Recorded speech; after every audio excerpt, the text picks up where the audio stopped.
So it was a long, long time ago.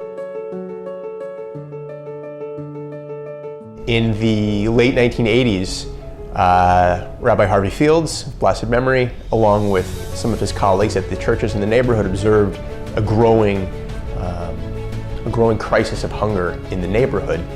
Unfortunately, LA has had a hunger and homeless problem for a long time. And Sunday was a day of tremendous need. It was a day when the working poor weren't working and could go about tending to the needs of their families.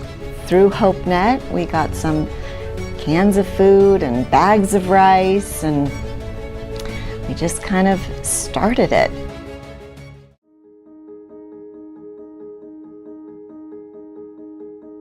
We made feeding hungry people in this neighborhood a priority, and we invested the time and human resources into making that a reality, which thankfully sparked a tremendous amount of volunteer lay support and interest, which has sustained it for these 30 years.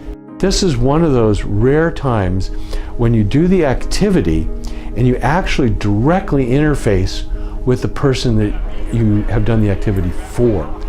So we ask everybody when our clients come through to not only give them the bag, but to look directly at them.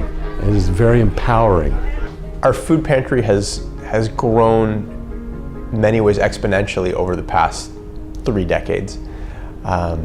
It's grown in terms of the scope, it's grown in terms of the size, both the number of volunteers engaged, as well, most importantly, as the number of clients fed and served on a weekly basis. When we moved our food pantry program into its beautiful new home at the Karsh Center, it became the Leanne's Ratner Family Food Pantry because of the incredible generosity of Barbara and Tom Leanne's. What we hope by helping fund the facility is that it becomes an anchor for the community and that there is sufficient funding and resources that the program be able to provide food going forward for many generations. Katie Karsh, Bruce and Martha's daughter, volunteered at the food pantry with her dad 20 years ago. And that experience of Bruce and Katie coming together on Sunday morning to the temple to reach out to others to feed the hungry, I am sure is a very large part of what encouraged Bruce and Martha to name the Karsh Center. Well, I have to say that the Karsh Center is pretty much beyond my wildest dreams, to tell you the truth. I don't think I could ever have projected 30 years ago that this effort at social action and outreach through the food pantry would become what the Karsh Center has become today.